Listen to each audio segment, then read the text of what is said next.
bitch. Oh, excuse you. Baloney wash. I'm annoyed. I'm just here to give my opinion and carry in. Oh, it's Chris Avalon Unfiltered, bitch.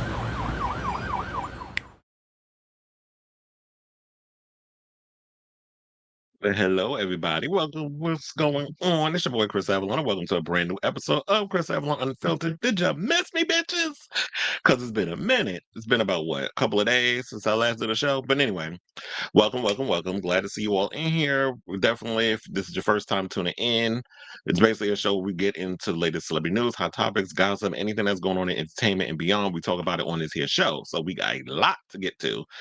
So there's definitely a lot to get into. We're gonna be talking about, of course. Well, I'm gonna fill you in on some stuff that we didn't get to talk about a couple of days ago. So I want to follow up on some things such as, the whole thing with the Oscars. We're gonna talk about Coachella. We're gonna talk about Beyonce's mother apologizing after she got dragged on social media for liking that post about Janet. We're also going to get into this Nicki Minaj and Megan Thee Stallion stuff because it is getting ugly. I got some thoughts. If y'all been following me on social media, you already know where I stand on this situation, but we're going to talk about it on here. Plus, Britney and Justin with their Selfish song. It's a battle of the selfish. Britney done, took him down a couple of pegs. I cackled the whole time. Y'all so damn shady. The Britney army is shady. But anyway, so we're going to talk about that. Plus, Madonna is fighting back against the lawsuit that she has coming against her for being late in Brooklyn. So her and Live Nation, they spoke out. We're going to talk about that. Plus, Caroline Manzo is suing Bravo over being sexually assaulted by Brandi Glanville while they was filming Ultimate Girls Trip. So we're going to talk about that. Plus, Dan Benson, who you know is from Wizards of Waverly Place, he's apparently gooped and gagged because the show was coming back, and he don't know if he'll be actually be reprising his role as Zeke, because if y'all been paying attention, Dan Benson does super happy fun time performances on OF as an OnlyFans. In case y'all didn't know, I had to break it down for the older people. So we're gonna talk about that because I don't know if he's gonna be coming back because Disney and their own wholesome image. Plus, we got some drag race news, such as Trinity the Tuck is updating people on her gender, or their gender identity, I should say.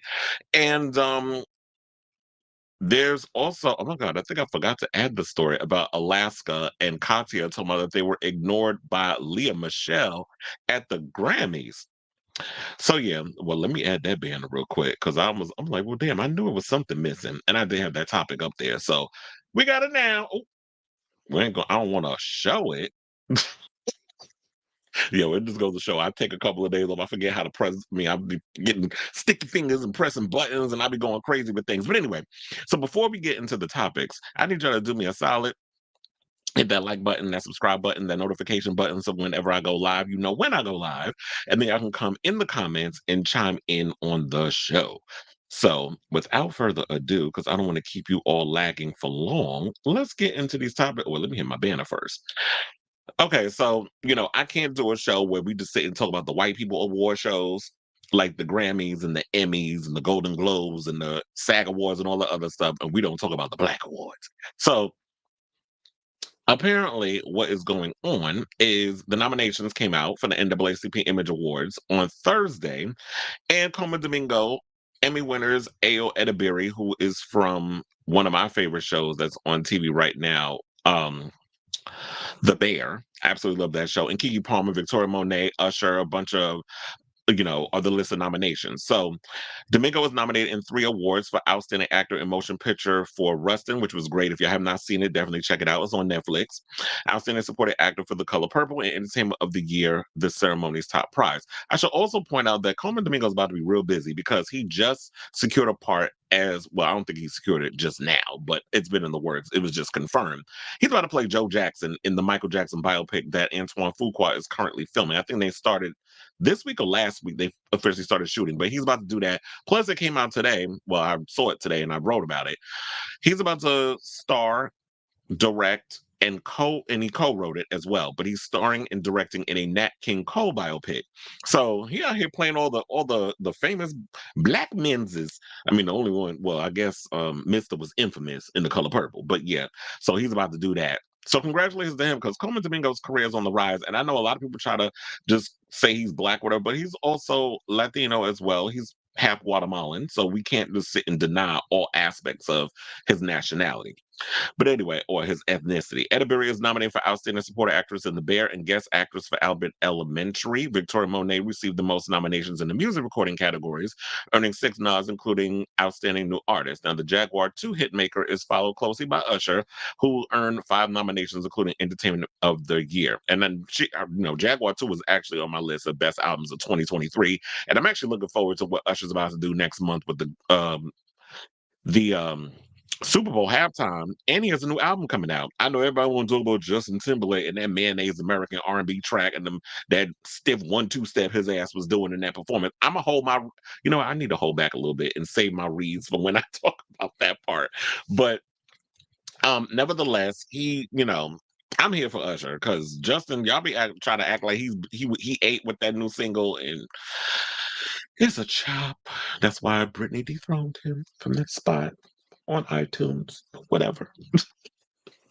Okay, so Fantasia Barrino, Halle Bailey, and Keke Palmer, 3 multi-hyphenate talents who happen to share the screen with Domingo and Usher this year, round out the nominees for that award. Now, Barrino has 2 nominations, the second for Outstanding Actress in Motion Picture for The Color Purple, while Bailey has 3 nominations, Actress for The Little Mermaid and Supporting Actress for The Color Purple. And Palmer has 4 nominations, carried the voice-over performance for The Proud Family, Louder and Prouder, directing a TV movie or special for Big Boss, and arts and entertainment podcast. This is Keke Palmer. So I love the fact that, it goes on and on and on. There's a lot of people who's up for awards. Quinta Brunson, you got Tyler James Williams, Wendell Stanford Davis, Janelle James. So basically all the black people that's on Albert Elementary is up for a nomination. Then you got Shonda Rhimes, Queen Charlotte, A Bridgerton Story, the final season of Snowfall, Bel Air, Black Cake, and Found. I haven't seen Found. I know Found was renewed for a new season, and I know it's on NBC, but I don't know. It's like ever since streaming services and stuff came around, I've kind of been a little hesitant getting into like those procedural network TV type shows, but I really feel like I need to give those a chance because sometimes a couple slip through the cracks and they're actually good. But I already know one of the things I found interesting was that I saw 50 Cent did a video where I think it was on the Jasmine brand or whatever, and he was sitting there upset because he was, his power and pick one because he got so damn many.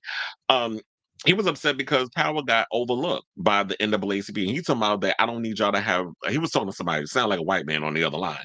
I could be wrong, but I'm sure that's probably what it was. Because we know when black folk dealing with white people in business is people in business is usually somebody white on the other line.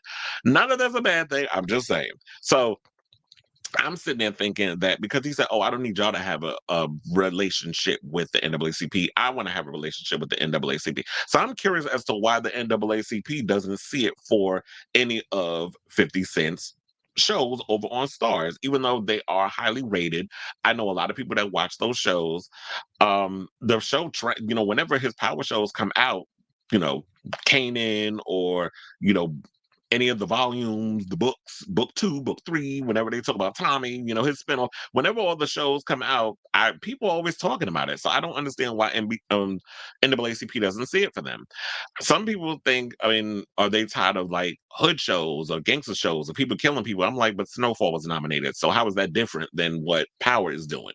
So I don't think that's the reason. Maybe it could be politics. It could be the fact that people don't see it for 50 Cent because of him going online, trolling people, being an asshole, saying all those things. And I know it's all in good fun or whatever, but they feel like if you're going to be in this industry, you got to be professional on all sides. You can't be out here on social media acting a damn fool, trolling other celebrities because I don't necessarily know how the whole voting process works over there. Is it similar to the Oscars where your peers vote? Is it similar to the Grammys where the music peers vote? So I don't really know how that whole situation works. But maybe what it is he's gonna have to have a relationship and figure out why is it that they don't see it for him over there. So good luck to all the nominees. The show, if you're interested, they said it airs on Saturday, March 16th at 8 on BT and CBS. The NAACP will also recognize winners in non-televised Image Awards categories. March 11th through 14th will also stream via NAACP Image Awards.net. Now, it's a whole lot of categories. I ain't going through all of those because we'll be here all damn day. But I will say this. I was pleasantly surprised. I don't know why I was. Well, I kind of was. I don't want to say I'm not pleasantly surprised. because I saw RuPaul's Drag Race was up there nominated. And I guess because, RuPaul is a black man, whether people want to admit, because we know how certain black folk in certain communities, y'all don't see it for the gays. Y'all want to act like gay people, queer people don't exist in the same circle as, being black. The sexuality is secondary, but at the end of the day, people of color, we people of color. So I love the fact that they are acknowledging and they're giving awards and they see it for other people because Beef is nominated too. So I like the fact that they're also nominating people who aren't black. So we got Asian people being nominated, as it should be. If the white people don't want to see it for people, then we have our own thing, but we can welcome other people in there too. Hopefully other award shows will do that as well. But yeah, so good luck to y'all. Hey, Lindsay Greer, you said you can't troll and expect awards and respect from exactly. So it's like, yeah, you can't go around just talking mess about other celebrities and all those other stuff, and then expect because he goes in on Madonna. He was picking on Tierra Marie. I just saw the other day he want the money from Tierra. So you can't go around throwing shade and saying all those other stuff and then expect people to vote for you. Now, speaking of awards, because we talked about this the other day, The View covered this whole situation about the Oscars because Whoopi Goldberg is an EGOT. She has an Emmy, she has a Grammy, she has an Oscar, and she has a Tony.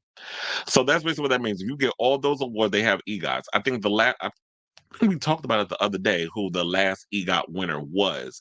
Elton John. He was like the most recent EGOT winner. I think he's the 19th. So Jennifer Hudson won it before him. So anyway, so because Whoopi Goldberg has cachet and she's a voter, because once you become a part of once you get, I believe, not even nominated or you win, you're a member of the Academy and you get to vote for life. Anybody else, I don't know, but you got to get a nomination and you got to win in order to be in that circle of voters. I guess, especially when it comes to like best, actor, actress, and all that other stuff. But anyway, so they talked about it on The View, and she basically said that they weren't snubbed. And I'm glad that there's a reason why I brought this up because there was a guy that I follow on Instagram, Kevin Ortega Rojas, who brought something up, and I really wasn't paying attention or looking at it the way he looked until he brought it to my attention. I'm like, you know what? He's absolutely right. I was like, but let's just get to what Whoopi says, and then I'm going to give my opinion on the situation. I will play the clip, but I know when it comes to network television and y'all pulling stuff up, the first thing that happens they want to pull stuff down and copyright and all that other mess. So, Barbie earned a total of 8 nominations, including Best Picture, and Gerwig is a nominee for screenwriting, and so is Robbie as one of the film's producers. And yet, shutting Gerwig out of Best Director and Robbie out of Best Actress has resulted in backlash against the Academy. Saying the message of all of that is not lost on me, but one question I have, and maybe Whoopi is the only one that can answer this: when does it become a snub? This is what Sarah Haynes asked Goldberg on The View. And she says, I know the film, I know the greatness and the money, but that assumes someone else shouldn't be in there. Goldberg answered by saying, everybody doesn't win. You don't get everything you want to get, saying there are no snubs. That's what you have to keep in mind. Not everybody gets a prize, and it is subjective. Movies are subjective. The movies you love may or may not be loved by the people who are voting. Because Gerwig and Robbie were nominated for Best Picture and Best Actress at the majority of Oscar precursor awards, including the Golden Globes and Critics' Choice Awards, many pundits thought their Oscar nominations would be a no-brainer. And this is what I think people need to also realize too, is that just because a movie made $1.4 billion at the box office does not guarantee that you're going to get 59,000 award nominations. That's not how the Academy Awards works.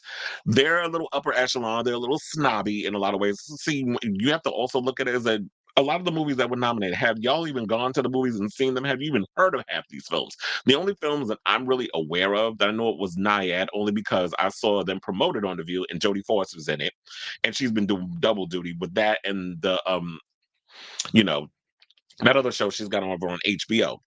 So I had heard of that, but a lot of the movies that get nominated in these Oscar categories, most people don't even go see them. They don't really do all that well in the box office, but it's recognition. And then after the movie wins those awards, then people go, oh, I'm curious. I'm going to go see the film. So that's usually how that works. The only ones I think mostly people are aware of is Oppenheimer, because that was the big movie that came out around the same time as Barbie and Barbie. So those are the only reasons why I think most people are interested in being aware of that. So I'm personally thinking that Barbie was put in there just to get eyes on the Oscars because the ratings don't be what doing what it need to be doing. So I think that's the reason why they nominated that film.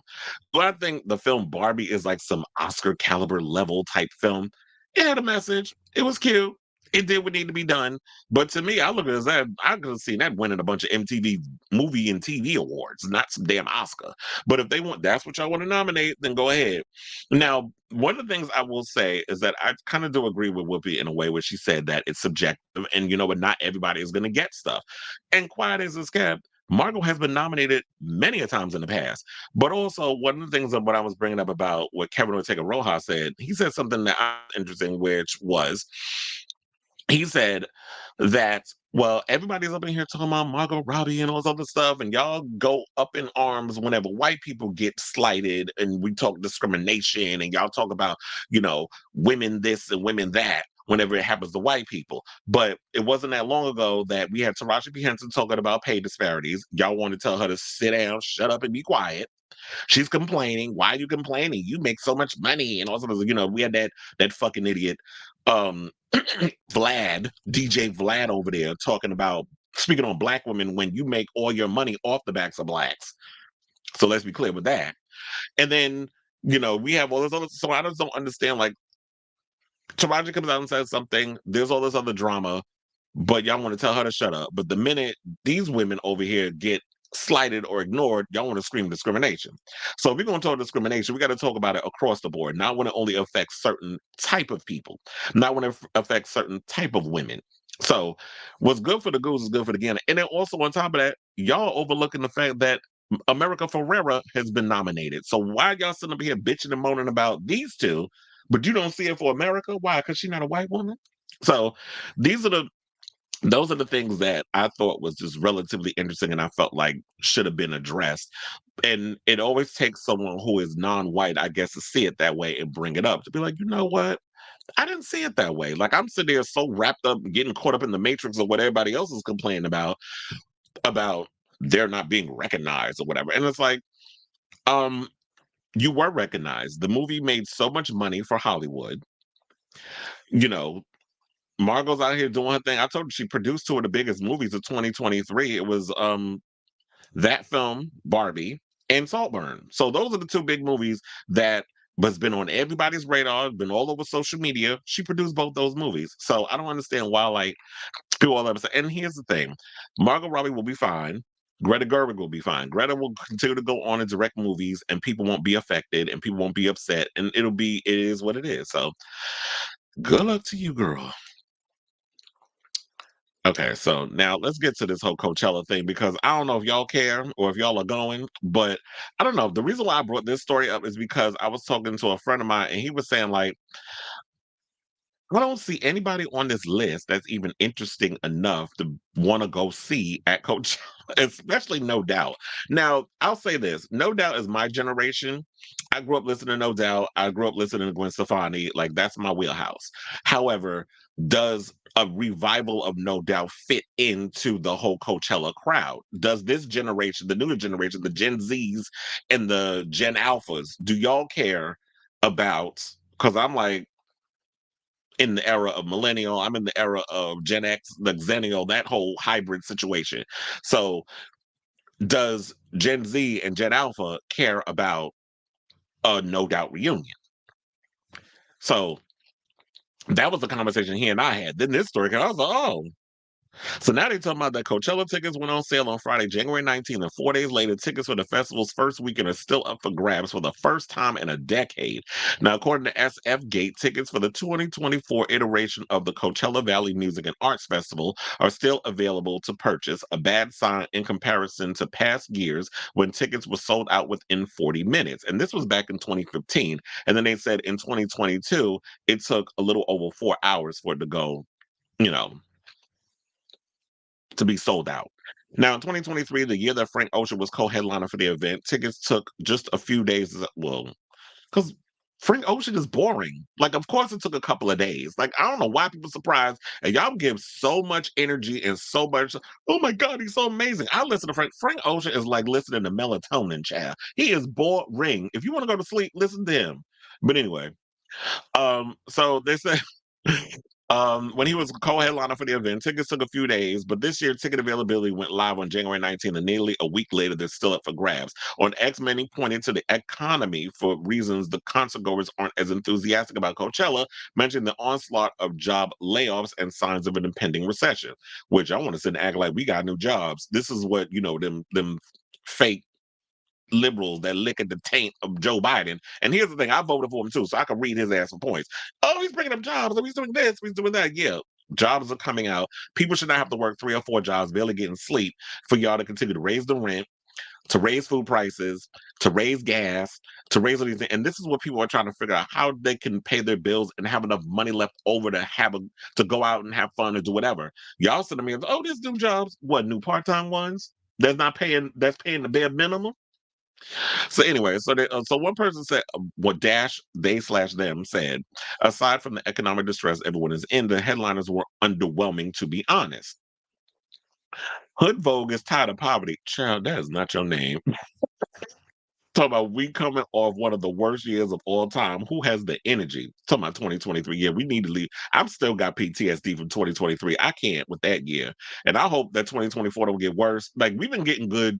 So 2024 has been good so far with like the beefs and those other stuff, but I can't with all the other craziness. But anyway, so say, wow, it's almost like charging $600 per ticket for a location that is extremely hard to get to, with a bunch of artists that all toured within the past 2 years, in the midst of a crumbling economy when many young people may never be able to afford a house, and a terrible job market will lead to low ticket sales.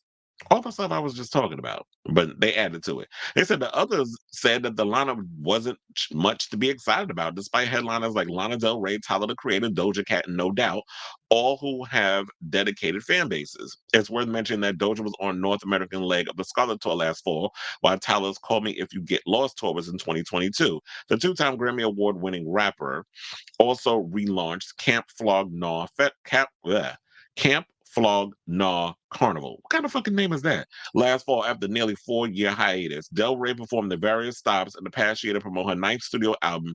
Did you know that there's a tunnel under Ocean Boulevard? That's actually a good album, but I can't.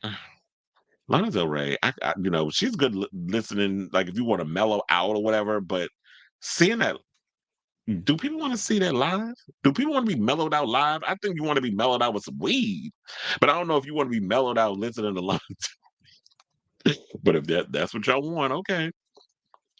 Oh, look, No Doubt ain't been together since 2004, and Push and Shove was like their last album,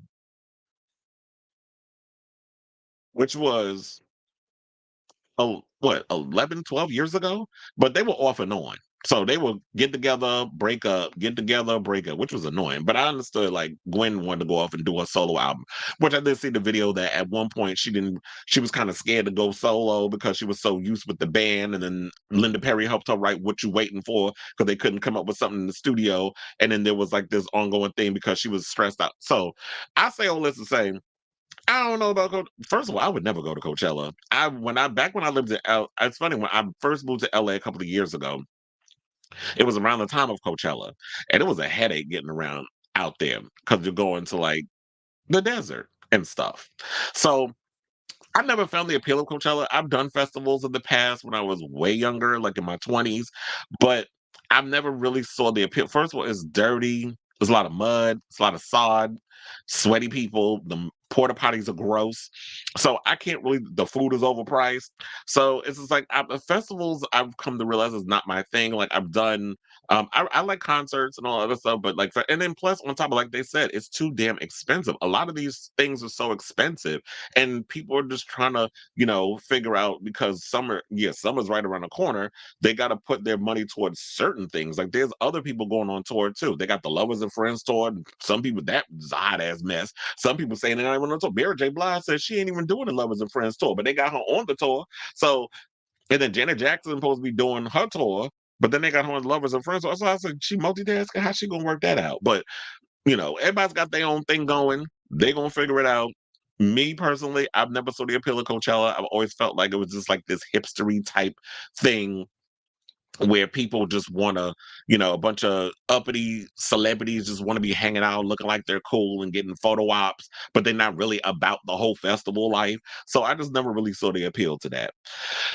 So good luck with y'all, because y'all gonna need it. And we'll see how long. Oh, wait, and first of all, I also heard the guy that runs Coachella is a damn Trump supporter. So who want to support that? So if you into your politics, you want to give your money to that man who want to deny women the right to have, you know, abortions and all that other stuff. So you got to look into the people that y'all giving y'all money to.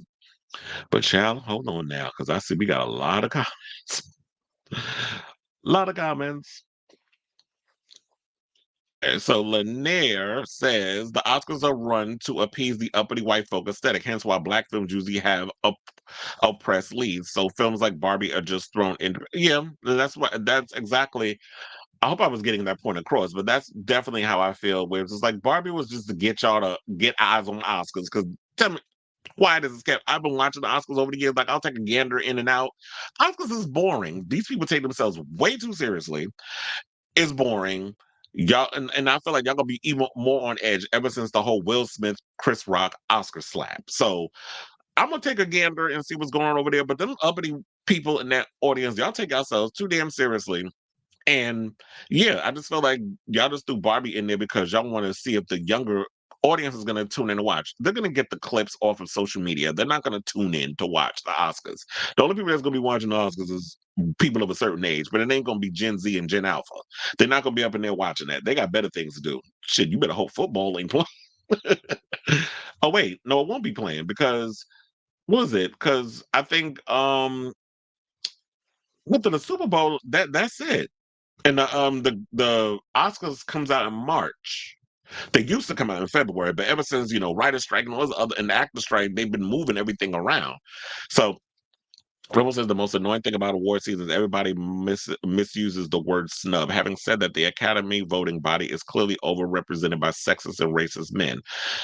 That also is true because it's just like, and this is why I keep continue to say, I really wish people who aren't that don't fit in that mold would stop pandering to these people over in the Hollywood. Like, can y'all actually show up and support the NAACP Awards? Can y'all please show up to the BET Awards? Can y'all please show up to the Soul Train Awards? Stop always looking for that. That's why y'all don't get far with shit, because y'all sit up in here and y'all be pandering to them people instead of showing up to the places where people are actually showing love. That's why I just mentioned earlier in the show when we talked about the NAACP Image Awards, why you see every black person under the sun got a damn nomination, including RuPaul. I was like, wait a minute, y'all see it for RuPaul up on here? I mean, maybe they've been doing that for years, but I'm always assuming like when you get these mainstream black spaces, y'all don't be seeing it for the LGBTs. Or maybe it's just that's the narrative that a lot of these blogs, the urban blogs, want to perpetuate to kind of keep everybody you know, separated. I knew Lindsay was going to say something about no, because Lindsay, like I, is a Gwen fan. So that would be, I mean, that would be a good reason to go. But here's the thing with me, I'm gonna just do what I've been doing with Coachella. I'm gonna put it on. It'll be on YouTube, so I'll just watch it there. They'll put all the performances and stuff um up there. You said yes like 5 times. And there's like the Eagles coming out of reunion to our generation. Hmm. It said jobs are coming out but don't pay well. This is why we need like three. Exactly. And it was some of the last album. So yeah. So for the most part, it's just like, yeah. Jobs are pretty much scarce, or there are jobs coming, and I really wish that the real people would have that conversation. That's why I don't, when they talk about that on the View. Oh yeah, but Biden's bringing in jobs. It's like, okay, but you need a real person to sit next to y'all and have this conversation. Be like, yeah, he's bringing out jobs, but how much is that job paying an hour? And due to certain seasons where it's after a certain point they can't pay you a certain amount of hours because it's dead. If you work in retail, or if you work in the food industry, or you work a lot of those, public service sales jobs, a lot of those hours get cut because people aren't shopping and spending money the way that they used to. So those are the conversations that people need to have instead of sitting here and be like, yeah, this job's like just a blanket statement. And this coming from the mouth of somebody who makes $9 million a year or $8 million a year, just sitting in a platform for an hour running a mouth. but you're not giving all the facts. So that's why I get irritated when it comes to some of these rich people that get on these shows and y'all tell one part but don't tell all of it. Okay, so what's our next story? Oh yeah, because we need to come to the conclusion of this, because the last time we was on the show, we talked about Beyonce's mother, Tina Knowles, liking that damn Instagram post that her friend posted where she was throwing shade at Janet Jackson. I want to thank everybody who actually tuned into that episode and was in the comments and liking and all other stuff. So I really appreciate it. With that and all the other episodes that y'all do as well. But nevertheless, let's get to this story. So we didn't get to do the follow-up because I had gotten busy for the past couple of days. So this is the first live stream I've done, I think, in about 3 days. So I wanted to wrap this story up and give y'all the conclusion in case for those of y'all who did not see the video on social media. So after, social media got her all the way together for liking that post, Tina had to jump on the line and apologize for disrespecting the pop music icon. Now, for those of you who haven't been, all up on what's going on, it all started when Tina's friend took to social media to throw shade at Janet's ticket prices for the second leg of her Together Again tour. Now, the friend wrote this. She said, "What a joke. They add $1,000 for a 15-second meet and greet again. No front row for fans unless you want to bend over so they can continue to rake in the cash. You want Beyonce prices. Have real production. Just disgusted. I'm not the only one. Oh, the DMs I'm getting. Way to thank you for fans. Thank your fans for years of support." And this is what at Let68 captioned the post. Remember the last video I did of that, I was like, go get her. Her name is Let68 over on Instagram. Go get her ass. But then when Robert was in the comments, he said, "Oh, she disabled the comments. Y'all can't read her over there. Or she gotta add you in order for you to leave a message," whatever the case is. It was like, she knew what she was doing. She gonna throw that subliminal, or she wasn't really subliminal. She was just full on shade. She threw the shade and then blocked everything so she couldn't get the retaliation. Which is fine, but stand 10 toes down and get shit is what I say. I mean, I do every time I open my mouth on this show. So, then I was sitting there thinking, I was like, but wait a minute, how much you charge? How much Beyonce be charging for her tickets? And y'all don't even get a damn meet and greet. And then I heard some people was even complaining based on the way the the stage was set up at the stadium for her Renaissance tour. Some people said that the way that it was set up, it was hard for them to see like things and the show and all that stuff. So I heard the little complaints and all this other stuff from people too. So Beyonce ain't innocent in all this. But I do have a feeling that Beyonce got that ass on her mother. It was like, sis, fix this. Because now you're not going to have me out here looking crazy. Like Beyonce has a certain image that she has to uphold where she can't come off looking like another unhinged artist we're about to talk about after this one. You know who, Miss Minaj. So, she didn't want to get to that point where it was just like, okay, now people gonna come at Beyonce and drag her, be like, come get your mother, which they probably did. So she got on there. So we do have the video or the clip because I went to her Instagram and we gonna play this as a class.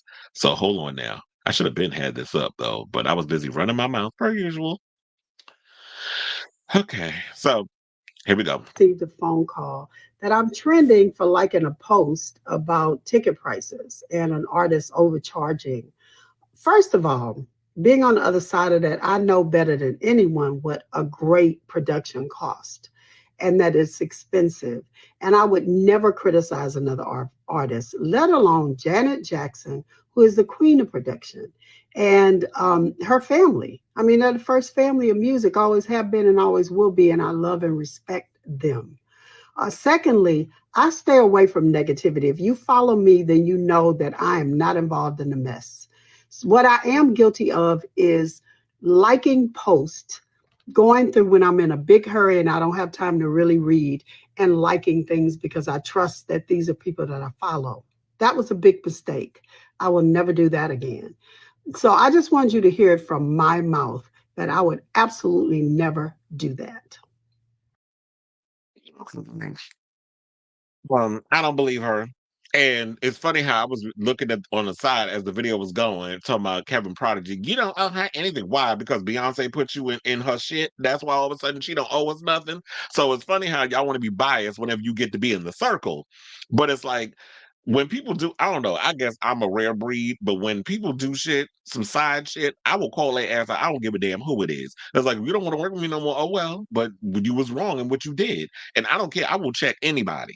And people need to be checked. I'm not going to sit there and be like, oh yeah, you can get away with whatever because you are Beyonce's mother, because you're Tina Knowles. Okay, and I mean, I respect the elders as you should, but you don't get to just throw shade at somebody who ain't do nothing to you, because from what I'm hearing, this all started because um apparently Beyonce did an article a couple of years ago where I guess because critics, critics are lazy in a lot of situations, what they do, and reporters, whatever. They will sit, and because somebody black and somebody successful, oh, you just like this one. Oh, they easily compare. I said that's late because first of all, y'all don't do that to your own kind, so you're not gonna do that over here. Beyonce is nowhere near. I mean, she's an icon and a legend in her own right, but Janet is also an icon and a legend. She's paved the way for a lot of the younger girls. She's paved the way for the Britney Spears and not even a Janet. She is Janet. So she's paved the way for Britney. She's paved the way for Sierra. She's paved the way for so many of these other girls, including Beyonce. Like, Beyonce has taken from a lot of the people that have come before her, put in her little gumbo, and made it her own. That's what real legends, icons do. They look at the people that have come before them. They take a little bit of, here, there, and everywhere, and then they apply it to themselves, and they find their own personality and their own thing within that. And that is what she's done. So for Tina to be doing some shady shit like that, it's like, why would you sit and like something and you ain't know what you was liking? Because I be, even when I'm busy, I be scrolling through stuff and I'll look at things. I don't just blindly like things. So I'm sure it says you've been around long enough to know how social media works. So I'm not buying anything she's saying in regards to the whole situation of, oh yeah, I didn't know what I was liking. I would never disrespect her. If you wasn't getting dragged on social media, I don't think she would even respond to this. But this was all because I do believe it was a PR situation. It was like, get ahead of it, because Beyonce has always tried to incorporate herself as not being problematic when it comes to other people. So clean this up. And quiet as it's kept. Tina, this ain't the first time you've been caught up in some mess, or there's been some shadiness with you in certain things. So I'm glad you cleared it up, but I'm not buying it, is what I'm saying. Okay, I see we got a comment. These diva mamas love Shade and Janet. And I'm like, chill. Sissy need to get off my damn line. Sissy mad because her daughter overshadowed her in the fame department. Quiet as that's kept. Shout out to Whitney Houston.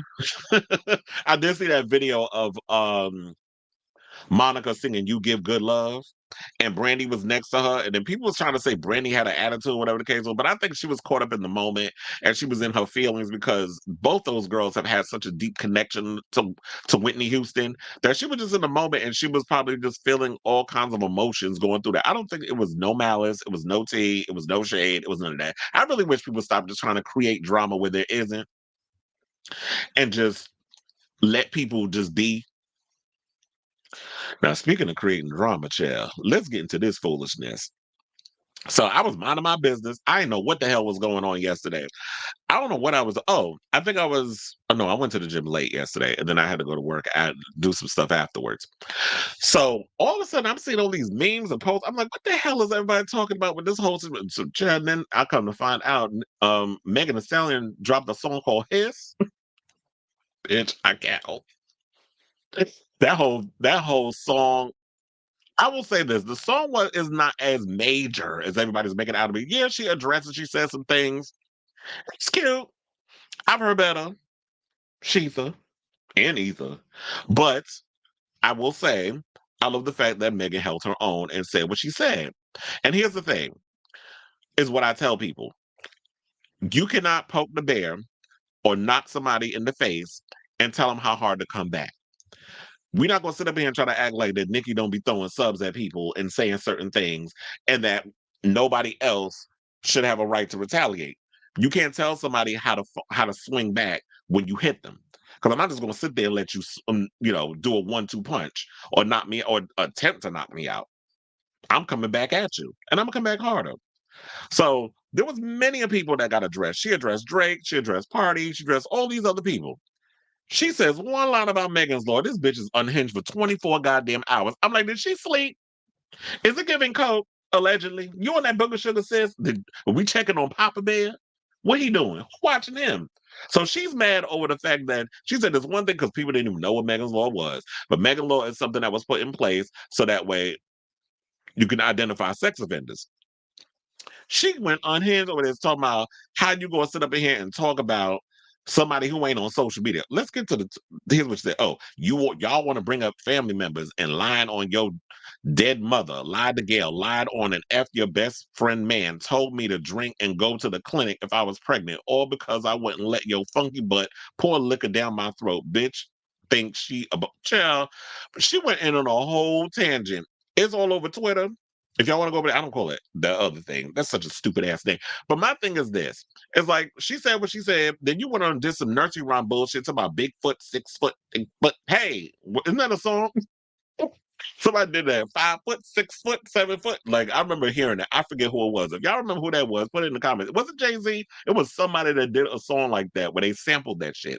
But anyway, so I was just irritated by this whole situation, but I was cackling at the same time. But I will say this. I shout out to some of you barbers that have finally woken up and been unplugged from the goddamn matrix because I don't understand why it took y'all so long to see her for the Looney Tunes that she is. So I'm gonna read y'all some of these tweets.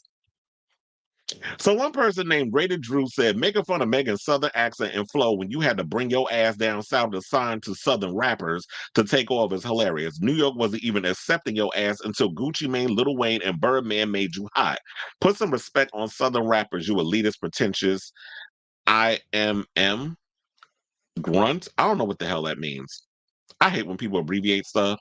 But anyway, so another person put, I'm embarrassed to have been a stan at this point. This is Sheree Stolen Joggers. I can't with y'all with these things. And then another person put the only RSJ put is the way to go out with everything that I've seen that made it past my blocks, mutes people defending her behavior, not checking her. This list of mine is growing like plants in the spring. It's disgusting. I've always said she's an ugly, deep-rooted insecurity. I think deep-rooted insecure. Deep-rooted and insecure because they put deep-rooted insecurity. That makes sense. But anyway, so another person put Sheree's Golden Joggers. That's it. That overgrown, botched body, drug addicted adult child, rape apologist, married to a whole ass sex offender is really that pressed at a song she's bringing up Meg's deceased mother.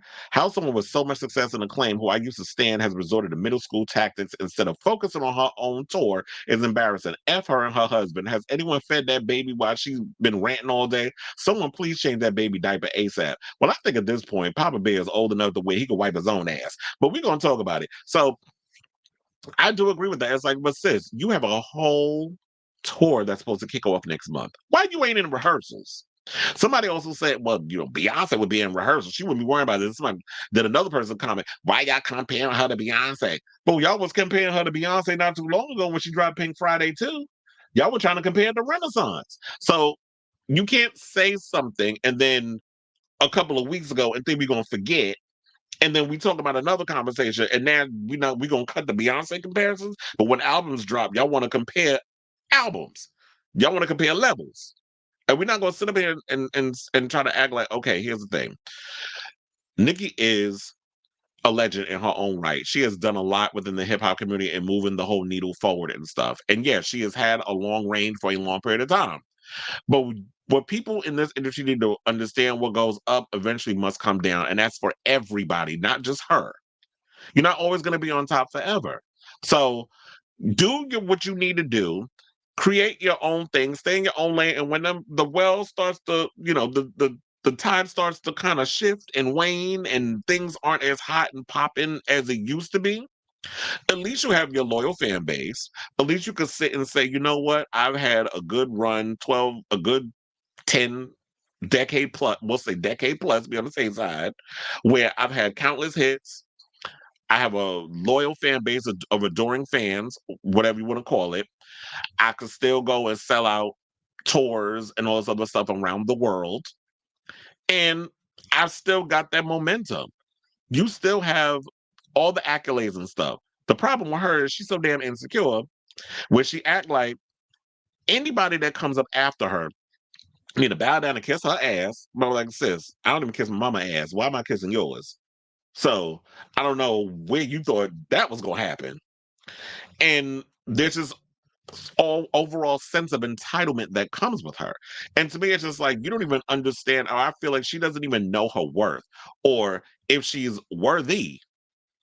You're the one who decided to get with a man who apparently was, they said he was underage along with Jennifer Huff, who he put a knife to her throat while he was assaulting her. And that's why he went to jail. But there must be some type of loophole within that whole situation with when it comes to New York law and stuff, where it's like he goes on the registry for that because you assaulted someone. So that's going to haunt him for the rest of his life. But that's what she decided to associate herself with. So why are you getting mad at the people for bringing that up? And I hear when people say, well, that's what y'all want to keep bringing up. You want to bring this up. You want to bring that up. It's like, but sis, you brought up her mother. And that's not the first time you did it. And now what if Megan decides to come out with a song called Hit and Run and talk about your daddy? What you going to do? You going to come back with something else? So if you want to take it there, don't get mad when she takes it another place. That's how it. That's how it works. That's how a good shade fest or good reading goes within the LGBT community. But that's how it goes. It's like you can't poke the bear and tell me how far to fight or swing on you or poke. Can't poke me and tell me how far to attack. Is what I'm trying to say. But child, let me play y'all this TikTok. Because this child named Bella Town, who's a former Barb, when I tell you I had to sit in silence after I watched this video, that's why I was like, I want y'all to watch it so we could all gag along as a class. Please hold. Nicki Minaj is essentially the Dr. Seuss of her time. And what I mean when I say that is she's objectively a disgusting and reprehensible person by pretty much all metrics of basic humanity and common decency. Yet her one singular talent that appears to be an innate ability to rhyme words together in a silly fashion that particularly resonates with children has cemented her with a legacy she really does not deserve as much as many female rappers who came before her. In case you're not already up to date, the self-proclaimed queen of rape has spent the past 24 hours deflecting from the fact that her husband is a convicted sexual predator who is not allowed near public parks or elementary schools by making fun of Megan Thee Stallion for getting shot, as well as referring to her as Bigfoot. It's always amusing to me how Nicki Minaj immediately jumps to making fun of other people's appearances as if she didn't spend hundreds of thousands of dollars in 2008 getting illegal Craigslist butt injections from some guy in his basement.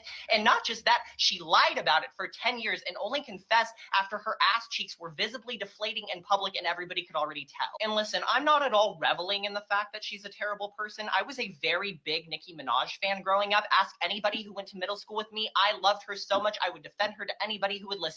I saw her doing that. I'm gonna put her in it. And I was like, huh, finally some real music. However, around 2018, when she started intentionally surrounding herself with sex offenders, I kind of fell off the wagon. She was announcing her associations with them faster than she was dropping new music. And it's always especially humorous to me when I see Nicki Minaj as well as her fans attempt to defend her by saying, you only attack the men she associates with for being sexual predators because you don't have anything on her. I beg to differ, Barbs, because not only are we talking about a woman who once gave a lap dance to a 13-year-old boy, we're talking about a woman who once made a song with a then 16-year-old Little Twist, in which she says these lyrics. In conclusion, yeah, she's going to hell. Let's hope all that silicone doesn't release too many toxic fumes while she's burning. You have it. So this is what I was like, well, goddamn, he cleared her ass in under 3 minutes. And I didn't even know about that, the whole Little Twist song. I didn't know about all the other stuff that she even wrote a song about wanting to have sexual relations with a underage boy and talking about it'll be our secret, don't tell nobody. But you know what? Maybe people didn't get all upset about it because like the whole situation with, and I hate to bring him up, Bussy Mad Ass and his nephew and his son, it's looked at as a badge of honor when grown women sexually assault young boys. But if a grown man did it to a young girl, it's the opposite. Y'all be outraged, which I don't understand. Sexual assault is sexual assault. No child should be touched inappropriately, regardless of gender. So I don't agree with the whole grown ass female that went and bought all her body parts down at Fordham Road in the Bronx is going to come over here and, you know, do things to a underage boy. Little boys just be so, wind blow on their dick and they get hard. So I don't agree with that. So I'm like, so you condone it? Because clearly she does, because she came to her brother defense when he was out here, when he did what he did, and he in jail for the same damn thing her husband was doing, out here touching, raped the girl. Brother did the same thing. So the whole family fucked up. So something wrong with her. So something must have like, if the brother's doing that type of behavior, she's writing a song about doing that to a young boy. What went on in that Mirage household between them siblings and their parents and all the other stuff, that this is some type of behavior that she's okay with and she condones? That kind of makes me wonder, because people don't just wake up one morning and decide to just accept and acknowledge things. There had to be some deep rooted shit that happened in your childhood for you to be accepting of that type of behavior.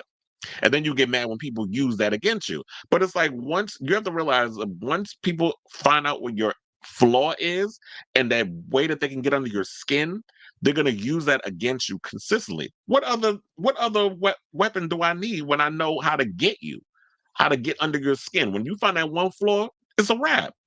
So we know that this is what gets her going. Same thing when I always be telling about Cardi B. Whenever, people say stuff to her, she got to jump online and say something. Like, sis, don't say nothing. That's why I'm glad Megan has not addressed this. It's like, you know what? You said what you said on that song because you was tired of this girl picking at you and saying all these things.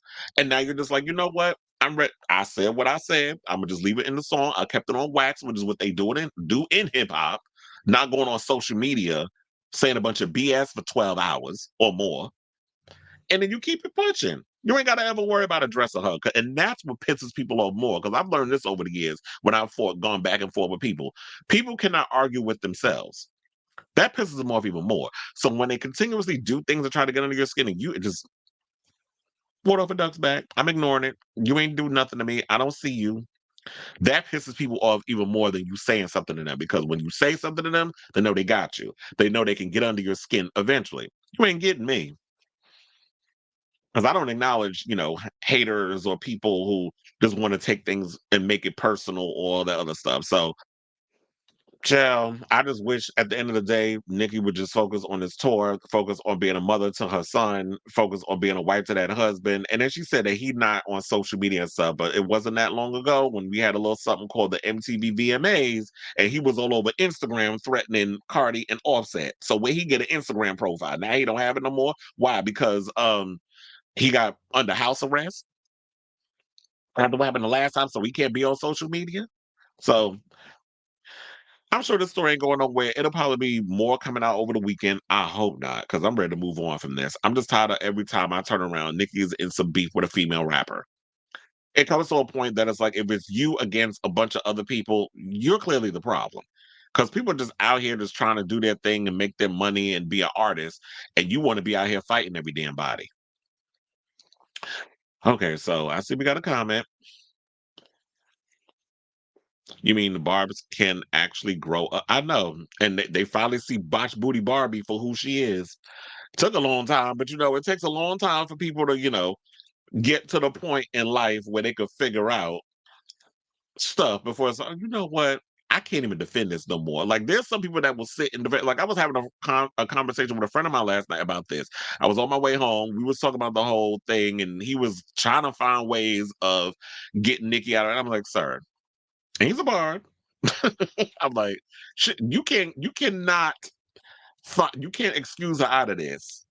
But that's what I love about the friends that I have, is like, yeah, they're fans of this person, I'm fans of this person, and we respect each other enough that we can have the conversations without making it personal or getting, getting nasty, rude, cursing people out and stuff. So those are the conversations I like having with people. Because like, we can have a genuine conversation about stuff, but if you got to start making it personal, you want to start talking about people or getting nasty and all this other stuff, it's like, okay, I'm tuning out. I can't with you right now. So, but like I said, good luck, Nicki, because child, you're a mess. And this is making you look pathetic at this point. Oh, speaking of other beefs, let's get into this one. So yesterday was Friday, right? Yeah, because we're in Saturday right now. So yesterday, Justin Timberlake dropped his song for Selfish in the video. I believe because he's supposed to be performing on SNL tonight. I certainly don't care. I certainly will not be watching. But what I found was to be the cackle because I was minding my business and I was on, I just happened to be scrolling social media. I'm like, what is going on? Then I'm seeing people screenshotting and posting his song Selfish at number one, and then Britney's song from 2011 called Selfish, which wasn't even a song. I mean, not a song, it was a song, a single. It was a bonus track off her Femme Fatale album, was at number 7. I'm like, ooh, the Britney fan, what they call them? The Britney Army? Ooh, y'all messy. But I live for it. I live for the shade. And I see people in the comments was talking about, well, I mean, why do people hate Justin Timberlake so much? Why am I picking on just he's so innocent, right? That maybe he should have sang oops, I did it again, because he's not that innocent. So the whole situation happened with that. Her fans, anytime Justin comes out with something, and this just seems to be the narrative that's going to follow him around for the rest of his life, that regardless of the tour, which I did hear he's about to embark on a world tour, I saw that announcement was made. I didn't care enough to look at the article nor post about it. If y'all want to go and get them tickets for whatever the name, whatever I thought I was, or who I turned out to be and didn't turn out to be the person, now I'm selfish, whatever the name of that fucking album is, y'all go out and buy the tickets for that world tour if y'all care. So, what was I getting to? Because I just went on a tangent. So anyway, so they said that Britney's Deep Cut, a bonus track off of her 2011 Femme Fatale album, climbed the number 1 on the chart January 26th, while Justin's Selfish, released less than 24 hours before, sat at number 3. The plan to push past Justin's song on the chart was concocted on X, where Britney Army accounts urged their followers to stream her music in an attempt to tamp down sales of Justin's forthcoming album, Everything I Thought I Was. His song, they said love song, but his song Selfish is the first single off the 42-year-old's upcoming record set to drop on March 15th. And somebody else, when did Ariana Grande album come out? Is that around the same time or is that a week before? Anyway, so they said Justin, who married Jessica Biel in 2012, sings on the track, "Cause your lips were made for mine and my heart will go flatline if I wasn't beating for you all the time." Well, child, tell that to Miss Girl from that show, Raising Dion, who had her hands all over you when y'all was in Knowles filming that movie. So stop writing songs. It just seemed like he writes songs to apologize to her because Justin and his infidelity knows no bounds. Now, we're not gonna forget that how you like to cheat.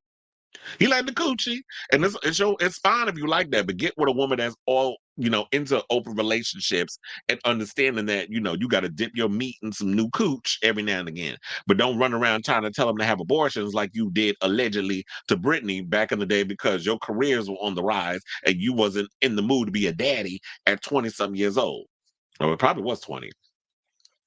So they say all this trolling comes 3 months after Britney got candid about her early aughts relationship with Justin in her memoir, The Woman in Me. Now, in the book published in October, the 42-year-old, y'all already know, we talked about it, about their past romance, including the whole situation where she decided to terminate the pregnancy because Justin didn't want to be a daddy, and their careers were at a point. And Brittany being, I guess, from the South, but he's from the South too, so there's no excuse. He's from Tennessee, she's from Louisiana, so he's thinking about more or less his career, and she's thinking more or less.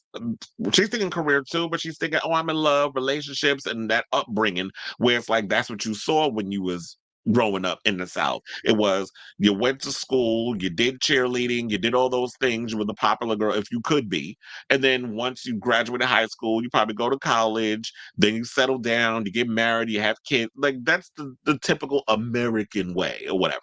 So that's probably where her mind was, because in the book she always said she would go back and forth when it was like, oh, I didn't know if I want to stay in Hollywood, or sometimes when I got homesick and I didn't want to be around that whole Hollywood music industry thing, then I would come back home and kind of lay down roots and stuff. So I always thought that Britney is like a regular hometown girl who is the big pop star. So they basically said that Justin has yet to publicly address the comments Britney made about the relationship in her book. I don't think he will ever address it. I mean, I really wish he would on this new album. Like that, I think would probably get people interested in the new album out of curiosity. They might want to take a gander at, oh, does he address what's been going on, like telling his side of the story? I mean, you kind of sort of told your side of the story with Cry Me a River, but that was 20 something years ago when you did that, right? When did Future say, I mean, not Future said, when did Justify, because wasn't Cry Me a River on that album? Which album was Cry Me a River on? Was it Future Sex Love Sounds? Was it Justified? Yeah, don't ask me to remember. So it was probably on one of them damn records. So whatever record he put that on, that was like almost 2 decades ago. So you kind of have to address it now because we've never really heard Britney's side of the story. She would like drop little breadcrumbs here and there, but we've never really heard what she had to say about this situation until the book came out.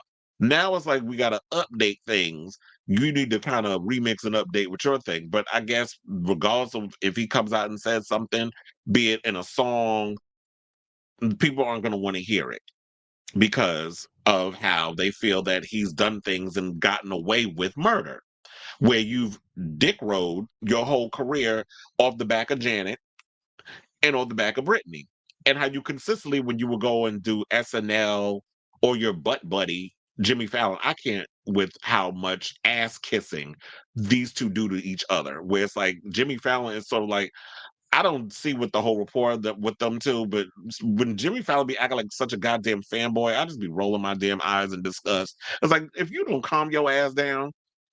So I don't know what's gonna happen with this album. I will be taking a gander and seeing like what shady tactic the Britney fans will be coming up with when that album drops. What type of sabotage? I'm not trying to be put the roots and stuff out there, but I know y'all gonna come up with something shady as a way to sabotage his album rollout. Look, let the man do what he do. He gonna get out there. He gonna perform. He gonna put out his music.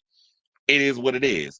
All you have to do is fight back by just not supporting it. If you are someone who is not a Justin Timberlake fan, don't support the music. I know for me, I don't particularly care for him. Like I told y'all, after certain things that he's done and seeing like over the years with the arrogance and the attitude and kind of acting like being real disrespectful, especially not just to Britney and Janet, but to Michael and Prince, when you basically stole their whole goddamn aesthetic, put some mayonnaise on it and try to pass it off as yours. I lost all respect for him. So that's what irritates me when I see him go on like when he's talking about on the extras and the Access Hollywood. Y'all want to act like he the second goddamn coming to R&B. Y'all want to continue to put all this energy behind Blue Eye Soul, but where's the same energy for the Ushers and everybody else that's out here? It's just y'all racism knows no bounds. So I have no problem calling that out. But do y'all care about a Justin Timberlake album? Do y'all care about this new record? Let me know down in the comments. Because, like me personally, I don't, but I know for shits and giggles, I'm talking about this. And I am living for the fact of this whole selfish song is doing what it's doing. Especially because for some reason, I felt like I was doing my part. I was in the gym yesterday and I had Selfish on repeat. In my opinion, that song is a better track. And I don't understand why I was resorted to a bonus track. That should have been a single. Because that's a really good song. There was a lot of really good songs in that Femme Fatale album, by the way. That's like one of my favorite Britney EDM dance pop type records. Okay, so it said call CPS on her son, take the custodial rights away. Lanier said folks hate Justin Timberlake because his behavior towards women, be it Britney, Janet, or Jessica, shows he is his song title. Exactly. So it's and I knew that I knew Lindsay was gonna say it. She said justify second single because she is a Justin fan. You don't go raw dog at a girl who recently lost her virginity to you and find it a problem when she gets pregnant. Well, it's like, and then the details of what she went into about the termination, where she took a pill and then was in pain. I was like, mm-mm. Like I don't know. Honestly, I would have resentment against someone if they had me do that. I mean, I know some people say it takes two to tango. She should have really, like, if she really wanted to, she should have had the kid or whatever. No one knows what's going through. I can't imagine putting myself in the shoes of a 19, 20-year-old girl and what she's thinking about at the time when you're just thinking about your career, pleasing your boyfriend, and all these other things. And then the boyfriend is just being selfish, hence the single title, and thinking about himself, his career, and not really thinking about you. Even though it's, oh yeah, I stayed on the floor with her and I strummed the guitar. Okay, strumming your pain with his fingers, singing my life with his words. Okay, so now we're Roberta Flack as Lauren Hill. So whatever, child. Okay, so what's the next? Oh, I was gonna say, what is the next topic? Child, let's get into this Madonna story. So I'm sure y'all probably heard me say this a million times. I'm gonna see her on Monday. I'm excited. 2 more days, and I'm gonna see the Queen on stage at Madison Square Garden. It's been long enough. I am curious also who is gonna be her guest during the Vogue situation. I don't know if I'll be able to do a show right after on Tuesday because I'm going to be busy, which is going to be annoying. So I may do. I probably have to do a show on Wednesday, so that way I could do a whole like breakdown. But it'll be good because it's like it gives me a full 24 hours to just take it all in. I'm gonna take some videos and pictures and stuff and post it on social media, but as like a blueprint and a reference point. But for the most part, I just want to make sure that I take it all in and I really absorb everything like a sponge, and then I'll just break it on down and talk about it on Wednesday. But anyway, so y'all already know about the lawsuit about the two guys that went to her concert at the Barclays Center, saying that they're suing her because she showed up and on stage 2 hours late from the time that's on the ticket.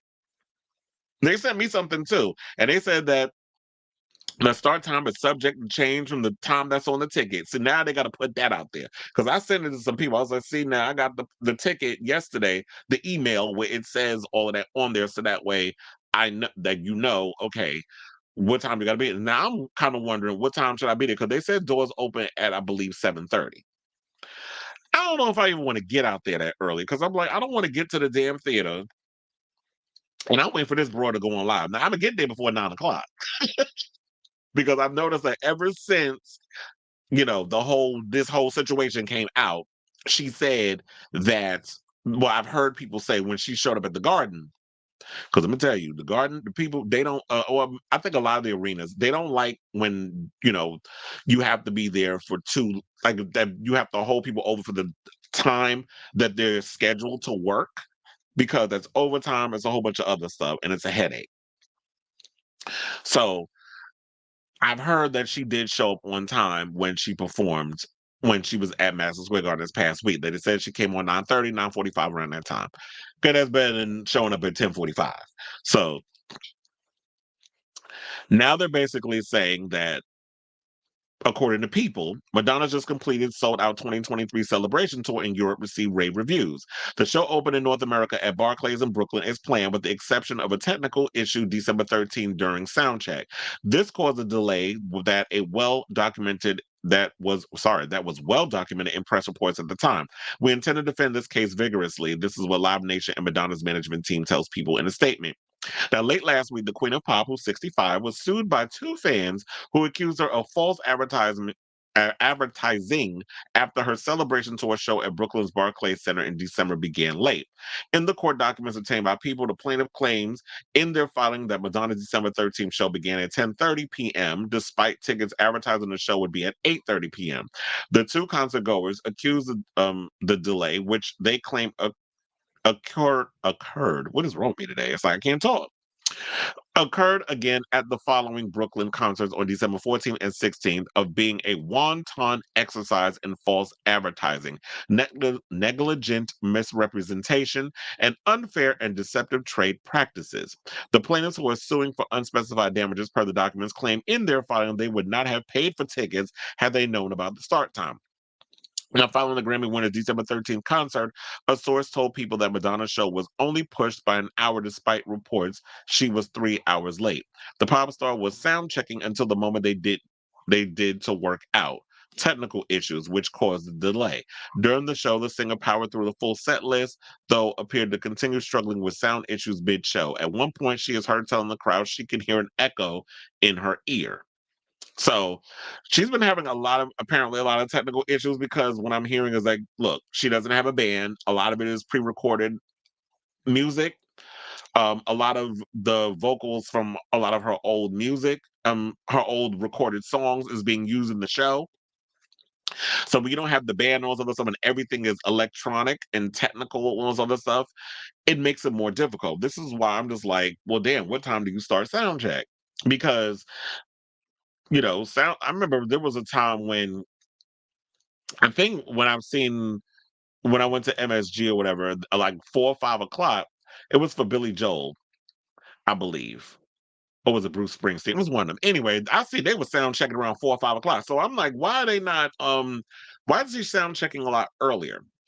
It's like, just come in, do your sound check at 3 to 5 or 4 to 6, and then you go off, do what your thing, have them work out whatever technical issues, the crew that you have work out that situation, and then start your show at 8, 8:30, whatever the show time is. There have been many artists that show up and do their show at their scheduled time or whatever. I don't understand why it's hard for Madonna, and I get it. She's an icon. A queen is never late. That's what she says, and that's good and granted.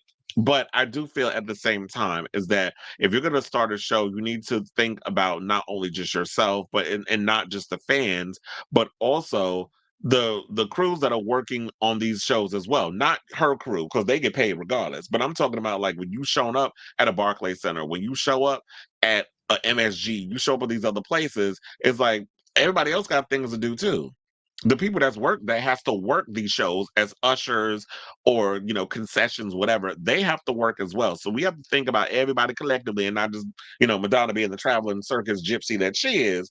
That, oh, I'm coming up in here and y'all just work until I'm done, and then that be it. Because then you got to deal with everybody else is pissed off at you, not just the fans. The venues is mad too. So I get it. I don't think these people will get money. Some people were saying that, oh, he lied and said he works when he doesn't. So I don't know. But I'm like, I guess because, and it also depends on the situation. Some people could be coming from Jersey, some people could be coming from Long Island. After a certain time, trains don't be running or they run infrequently, especially in New York. Yeah, New York, we got 24-hour train service. But after a certain point, like I can tell you, the other day I was out and the trains was working my goddamn root canal nerve. I had left the city around 10, like something to like 10:30, something to 11. And then it took me literally 2 hours to get home because the damn train want to run at a snail's fucking pace. They want to go local. The people who were supposed to be working on the tracks ain't really working. That's a whole nother conversation. Y'all just out here burning money, but not really fixing stuff that needs to be fixed. So there's a lot of stuff that they be trying to tell people, especially in New York, that don't always be accurate. So I get that it's the headache because it's not just getting to the venue and having a good time, it's the travel to get back home. So I totally get it. And then some people just put money to the side or whatever. And I get that too. Like to me, if I'm planning for an event, be it a concert or if or like with some people where they go to Knicks games or they go to hockey games or they go to any kind of sports arena or whatever the case is, like, okay, I need to plan accordingly. You're putting a lot of money into this show. Also, I think maybe they need to think about where they're gonna put, like, okay, the transportation, that sort of thing. So I don't know. It's a whole lot. They'll see if they could try to get something on this case if they happen it. Madonna says she's gonna fight it, so we'll see if they get money. I don't think you're gonna get that 83 million type of money like E. Jean did from you know who, which was well deserved because he an idiot. But yeah, so we'll see if they get something, but I doubt they'll even get a dime out of this situation. They'll probably just get a refund for the show. But my question is this: did they stay and watch the whole damn thing? I guess they would stay and watch the whole damn thing, but you still bitched and moaned? Okay, sis. Oh, Lindsay said, bitch, take me. Oh, wait, you didn't get your tickets? What happened? Oh yeah, so oh yeah, I thought you was getting your tickets or whatever. So yeah, I don't know what oh, I do remember that there was one show that was canceled. Because she was supposed to do 4 days at um MSG, and then they wound up canceling the damn concert. So I don't know. I guess all them people got refunds. It said as of today, I have 50 days until my show in Phoenix. Yeah, you got 50 and I got 2. I've been waiting damn near what, a year, because I got my tickets a year ago this month, I believe. Didn't tickets go on sale in January of 2023? Because I almost forgot we're in 2024. So um yeah, so 2024, I've been waiting almost a damn year. That whole situation happened because, she was supposed to go in the summer, didn't work out because, she got sick, almost passed away, and that sort of thing. So now it's happening. It said Beyonce people, Beyonce people. We're gonna say it like Funky Dineva, Beyonce people, Beyonce people. Please call Madonna and help her. Yeah, tell her to show up on some damn time. I've never been to a show that started on time from any artist. It's ridiculous these queens want to sue. I bet they stayed through the whole show. Oh, same. And that's what I always kind of wonder, because I think for me, I never really, I don't know, maybe it's just me. When I'm going to concert stuff, I never really pay attention to the time. I'm just like, whatever, I get there, I get out when I get out and I get home when I get home. So I never really paid attention to like, okay, I'm gonna look at my watch. Did they actually show up at the time they say they're supposed to show up and get on stage? So there is some truth to that. Not all artists show up on time at the time that is stated on the ticket. So I don't understand why they're complaining about Madonna. I guess maybe they saw an opportunity on social media that a lot of people was complaining. Kind of like with Bussy Mad Ass, like I said, when he like running off of his mouth talking about the gays. Oh, this is the trending topic, so now I know I can go viral. Let me go use that and then start ranting and raving about stuff and then get everybody riled up. And then we get to this point. So that's probably what that was. He saw an opportunity and went for it. So that's what I'm thinking. All right, so let's get to this topic. So we got an update on Caroline Manzo and that whole drama with Brandi Glanville, and apparently she is suing Bravo. So this tea this morning, so I was like, oh, we need to talk about it.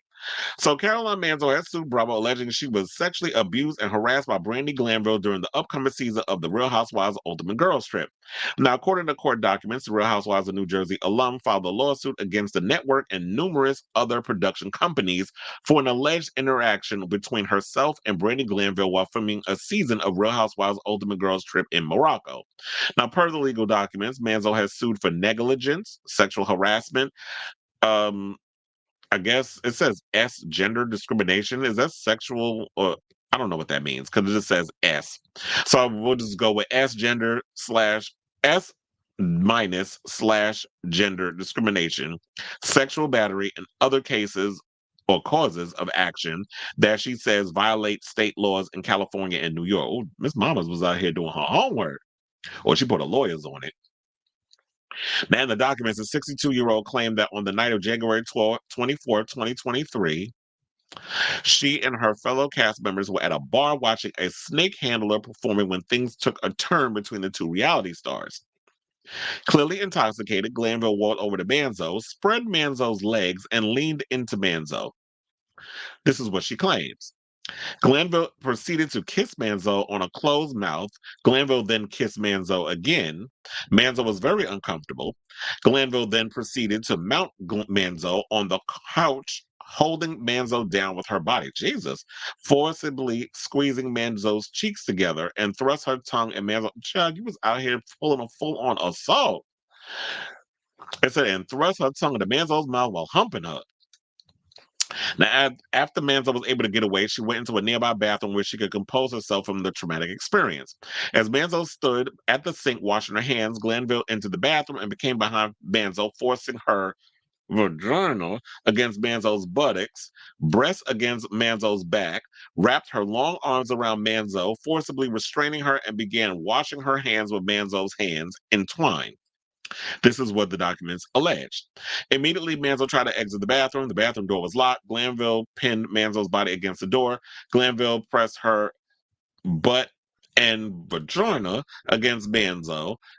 Glanville then reached around Manzo's body and then groped, grabbed, and forcibly fondled Manzo's vagina and buttocks or I think it means breasts. I think that's what she was saying. At the same time, Manzo, because they got B's and V's up in here, so I got to sit and guess what the hell they writing.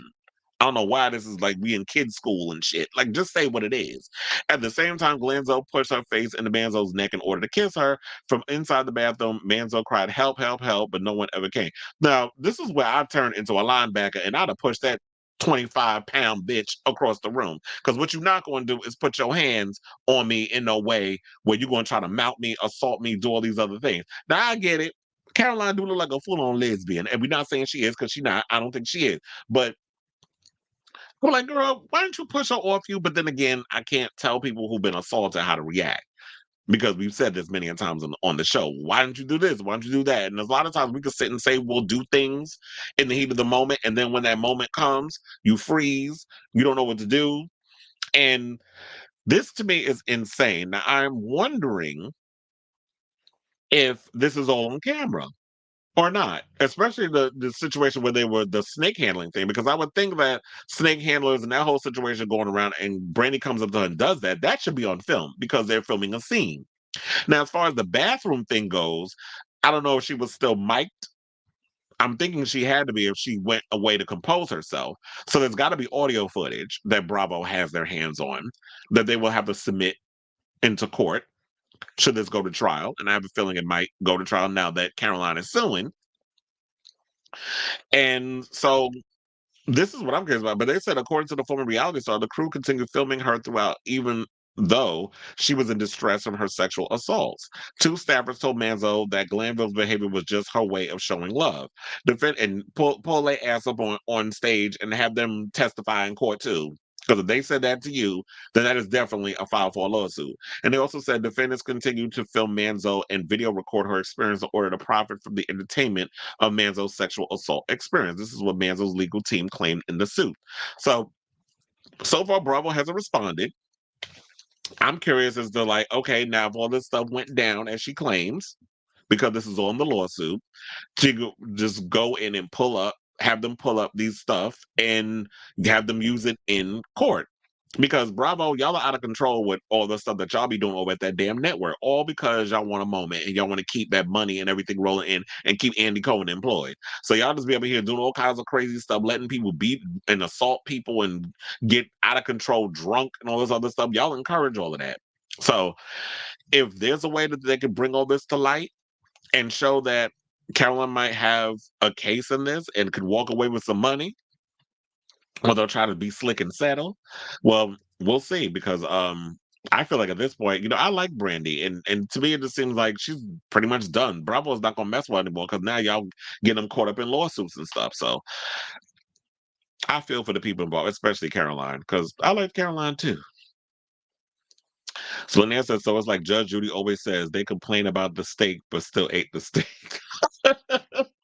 I love a Judge Judy pun. She's like, don't piss on my leg and tell me it's raining. And like this one, they complain about the steak, but you still ate it. And yeah, that always gets on my nerves too. When people go to a restaurant and it's like, oh, this was nasty. I had a hair in it, but bitch, you ate the whole damn thing. But now you want something else. Like, where they do that at? And then you mad because you got to pay for it. So if it was a problem, you should have just called somebody over and had them deal with it. But you say I ate the whole damn thing, but then you gonna complain. Like, make that make sense.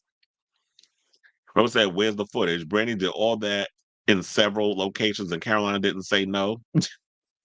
Oh, I'm late. I was like, ooh, maybe I shouldn't have laughed. But yes, so that's why I say at the end of the day, they're just gonna have to bring all this footage up. She's gonna have to prove that there's recordings and stuff of all of this, and then they're gonna have to just prove this in court. So we'll see what's it doing with all of that. Okay. Okay, so we got 3 more topics. Okay, so Dan Benson, who y'all know is from Wizards of Waverly Place. He was on that show at one point. He played Zeke, but now he has a career working he was Zeke Beakerman. That's who he played on the show, on the Disney Channel. So he took a pause on his acting career because I guess, the roles wasn't coming in and all this other stuff. And then he went and joined OnlyFans. So he's been doing stuff over there. I've seen some of his stuff. Like he's been having sex with trans women and I've seen him sticking toys in his butt and all this other stuff. Yeah, I'm telling you all the stuff. So when he had found out about the announcement that Selena Gomez was coming back for a reboot, as she was producing, but they said she's going to only appear, I think, in the first episode, or she'll probably just make a couple like appearances here and there. But it's supposed to be about her brother, not the Jake T. Austin character, because I don't think he's coming back. Ever since what happened over there at the Forces, I don't know if they're gonna bring him back. But anyway, so he said, "Are you kidding me?" This is what he said in a video post on Instagram. Today they announced that they're bringing back Wizards of Waverly Place in the sequel. Are you kidding me? I mean, that's hype, but oh boy, what have I done? He said, I waited for like 13 years, just waiting around. Now, okay, here we go. Let's fire it up. As soon as Dan becomes a porn star, let's reboot Wizards again. You guys suck. And he goes and says, I'm just kidding. So He could be kidding. It could be possible that he's not kidding, or the question remains: will they recast his character? And because we kind of know, like when it comes to Disney, the wholesome image. Look, we talked about Halle Bailey on this show where they had her, or I don't know if it was a decision from her team. I don't know if it was her decision or if it was Disney or whatever the case was, because she had the color purple that came out after. But in the first part, she came out with the Little Mermaid, and I truly believe she had to be pregnant around the time of the Little Mermaid, because you just had your baby in December and the Little Mermaid came out over the summer. So yes, you were with child. We just didn't know it at the beginning. So Disney has their wholesome image thing where if you have a girl coming in as a mermaid, you don't want to be like on the red carpet with a belly exposed or talking about you pregnant when you're playing this wholesome Disney character that got bashed because it was a black girl. But that's a whole nother conversation. Then you have Zeke, who was a part of a Disney Channel show, who's out here being all pornographic on OnlyFans and on Twitter. And then you're talking about, oh, you bring him back. Will that be a distraction? I don't think the younger generation cares. That's the problem. I mean, maybe you're catering to a younger audience, but I feel like the Wizards of Waverly Place fans will come and probably take a gander because those who grew up with the show will want to watch it. And then the younger kids, the ones I guess who are in their teens or whatever the case, the demographic that they're going for will probably want to jump in and take a gander at the show and be like, oh, what's this new show? And they'll be interested. But because their parents grew up on that or whatever the case was, they'll tune in and they'll watch. So that I don't think will be a distraction for the people that grew up watching What Was a Waverly Place and know what Dan Benson's been up to.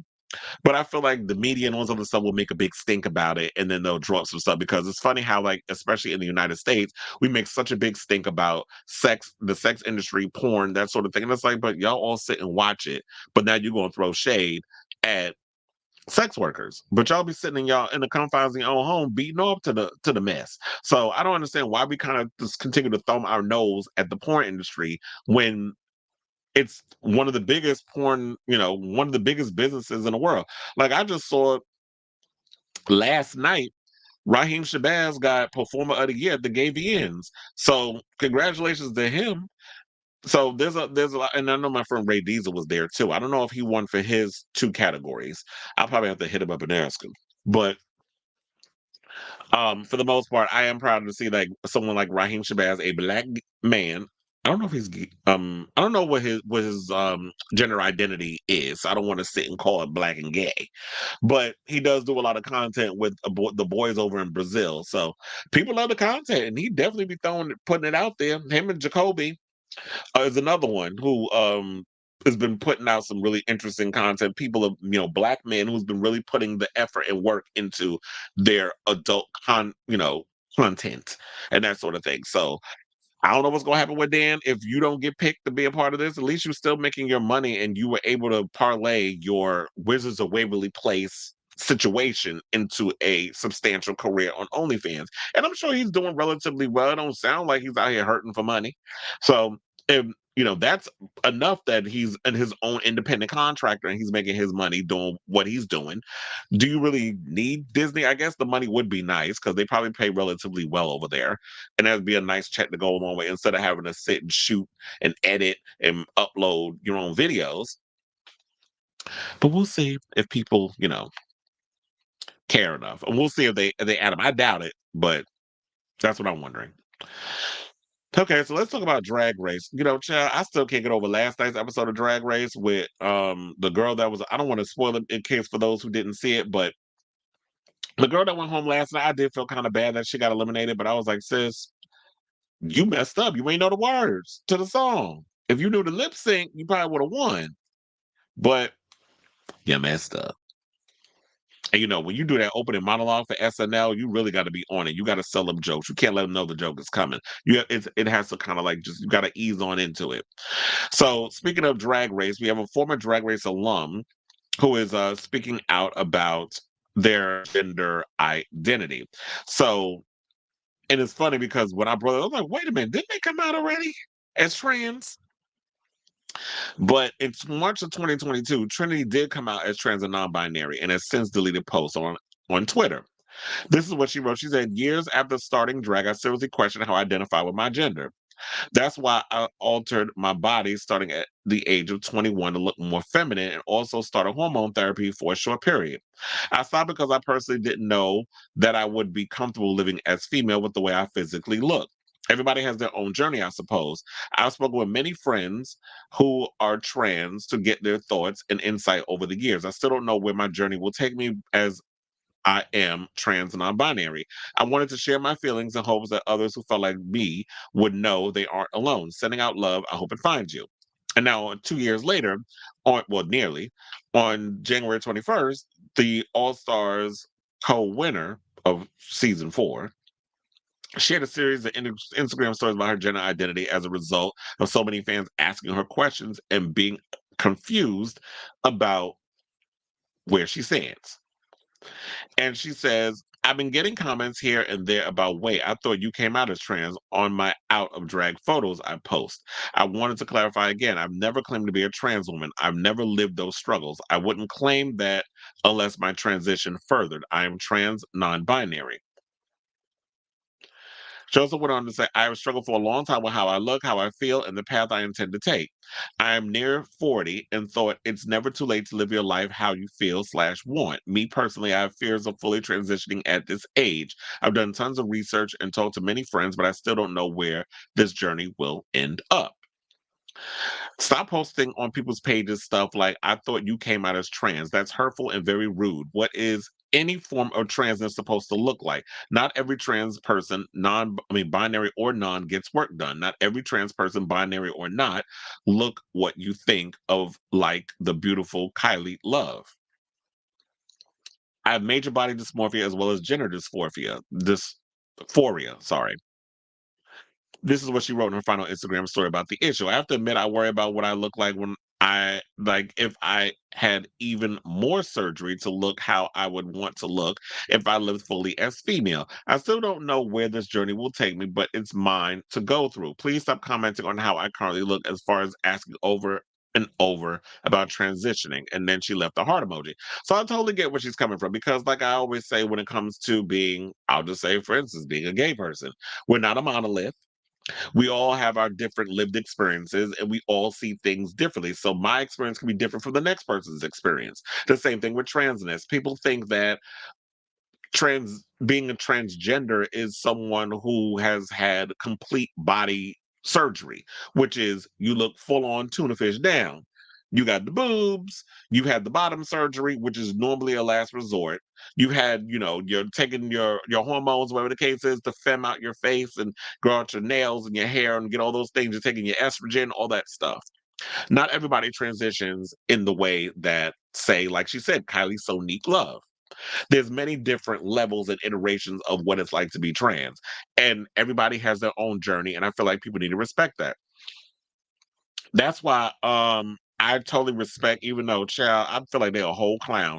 That Netta that's gone viral all over social media, where they did an interview with TGIF yesterday. I didn't see the interview, but I did see the clip on T.S. Madison's Instagram, because T.S. Madison is the guest co-host this week on TGIF, and she asked Netta, how do you identify? And I loved Netta's answer, where she basically said, I don't go by these pronoun identity, all this other stuff. I'm just me. And I feel like I really wish in a perfect world that people could just be like, I'm just me. I just am who I am. But I feel like a lot of times people are like, well, how do you identify? What is your pronouns? What are you? All those other things. When they say that, it reminds me of growing up multiracial, where it was like, well, they can't figure out what your nationality is and they see all your features. So what are you? What do you identify? Like, or what do you choose? I was like, I don't choose, I'm all the things, but I don't like to sit and go down a whole list. I'm this. I just feel like you become like a label or a Campbell soup can or whatever the case is. And then it's just like, well, you're not getting to know me as a person. I'm going through all this stuff, and then you're just like you're not getting to know the me, when it's just like I don't go by all these things. I don't go by a bunch of labels. And I feel like a lot of the generations are coming up where they don't want to go into these whole pronouns and labels. And now if you want to make it easy for people to kind of give, and if I was this, it would be this. It's kind of like when I saw that when I was just talking about one of the porn stars that did bi porn, I saw when Nico Aesthetics did that video, and he was talking about how people was getting mad because this girl was doing bisexual porn with them because they do gay porn, and it's like, well, wait a minute. First of all, a lot of y'all want me to go there and tell y'all that the HIV is more or less prominent in the heterosexual communities than it is in the gay community, because we know the precautions and things that we have to take to prevent from getting HIV, or when we do get it, what we need to do so we become undetectable and untransmittable. So when people go around being ignorant like that, it's like, you really don't know what you're talking about. And what the girl said, I forgot what her name was, but she had mentioned that, you know what, I don't go by labels. But if I had to choose one, because I sleep with women, I sleep with men, I go based off energy and all these other things, I would identify as pansexual. So to be like that way, it's like, I don't go by labels, but if I had to say something for you to understand how to respect my wishes, my pronouns, whatever the case is, this is how I identify. And I think maybe people need to come at it that way. But also, if Trinity says that she said it, I'm trans, non-binary, which means it's like, I have transitioned. I have all these, I've gotten all these surgeries and stuff, and I still have, issues with my body and all this other stuff. But for you to understand how I identify, this is how I identify, but I'm in my own thing and still trying to figure things out. And that's what it also is too. As human beings, we're always evolving. So we have to allow people to evolve as well, because today I could be this and tomorrow I could probably feel like, what, I'm feeling more like this. So I'm just like, I'm human. So good luck to you, Trinity. Rose says, I think our creator is laughing at all these tiny boxes we try to squeeze ourselves into just to be. And this is why I've always said, like, when people don't look at it as this, is that it took a man and a woman to make a child, correct? So we embody the characteristics of masculine and feminine energy. So when you have a part of your father and a part of your mother, if you take those things and put it together, you're amassing masculine and feminine features or energy and all this other stuff. It's like we suppress certain things because of society, and you don't want people to come out and make fun of you or say certain things. Oh, boys are supposed to act this way and girls are supposed to act this way. So I always find it fascinating when you have people who are like, I'm gonna be on this, like, I'm gonna kind of live my own thing and go based off of how I feel. And it's like, I'm of all the things, I go like how the Native Americans, I'm two-spirited, where they they embody both traits and they embrace it. So I just don't get, like, this whole thing, like you were saying, is that all these boxes and things that we put ourselves into, and for people to say, well, the Bible, I was like, child, you are not going to try to come for me with that tied ass colonizers religion. We're not doing that. Not on Beyonce, Blue Ivy, and Solange's internet. We're not doing that. Okay, so we got our final topic. I was like, ooh, we make it for good time. And usually I'm almost done around this time. But anyway, so let's get into this one. So Alaska is spilling tea about a time she and Katya were ignored by Leah Michelle. This girl ain't never gonna live down being, people having like their horror stories regarding Leah Michelle. So now, during a recent Hot Goss episode of the Race Chaser podcast, Alaska and Willem shared their reactions to Princess Poppy attending the 75th Primetime Emmy Awards dressed as a green goblin / troll. Now, that was hilarious, though. I have to give it up to her, that she's someone that was like, you know what? I've quit drag, but I'm gonna show, because of RuPaul's Drag Race and I was a part of it, that I have to literally show up, and I'm gonna show up as a damn goblin. So I was definitely living for her for that. So they basically said that Alaska praised Poppy and recalled a story of her own experiences attending award shows as a drag performer, saying, I went to the Grammys one year. Katya and I were invited. She recalls celebrities were mortified of drag queens because we represent a sort of facade. We pull the curtain back of the facade of what Hollywood is. We make fun of it.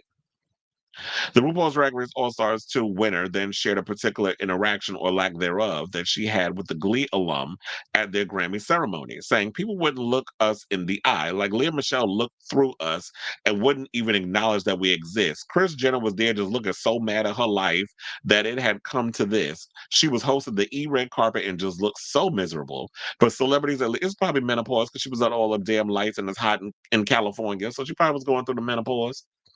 at least back then, were mortified of drag. So Princess Poppy doing this is a great statement. She is the sum of all fears. Well, I actually like Princess Poppy, and I'm mad that she quit drag. I hope she decides to come back.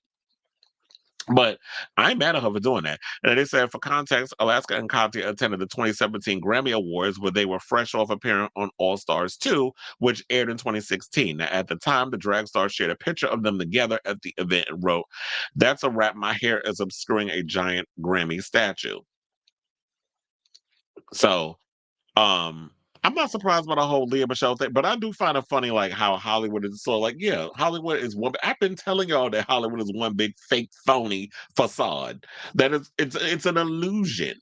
So, I mean, don't get me wrong. I'm here for people getting their pay, getting paid what they owe if you work hard or whatever the case is.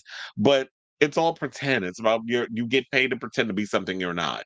And so, showing up at the Grammys, you got people up in there just kind of giving you the stink face because RuPaul's Drag Race does kind of poke fun at, what the world is and all this other stuff. It's supposed to be like poking fun, not at the art of drag, but that sort of thing. So I ain't mad at her for spilling that tea, but her saying that about Leah Michelle, I'm not surprised at all. So I guess at this point, we'll never see Leah Michelle in the episode of Drag Race. Because, last night they had Sarah Michelle Gellar on there, which I actually thought she was a pretty good judge. So, yeah. So, with the end of our show, thank you all for tuning in for the latest episode of Chris Evelyn Unfiltered. I do see I have a comment. Before I go, I sought out anybody who willingly associate. And the worst part is she's a damn Virgo. I said, why she got to be my sign? But anyway, I do too. But anyway, so yeah, thank you all for tuning in. Tune in next time for a brand new episode. I might do a show tomorrow, depending on if there's any topics and stuff. I have a lot more free time to want to really get in and do some topics. So I may do a show tomorrow. I'll probably see if I can do a show before I go see Madonna on Monday. So yeah. So before you go, please hit that like button, that subscribe button, that notification button if you haven't already, so that way you'll know I go live with a brand new episode. I love you all for watching.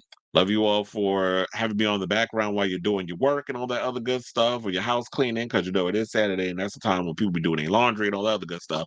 So thank you for taking the time out to watch the show and chiming in the comments. So thank you, Roro. Thank you, Lanier. Thank you, Lindsay. Thank you, Robert. Yep, and everybody who was up in the comments, leaving comments. Until next time, ciao, darlings.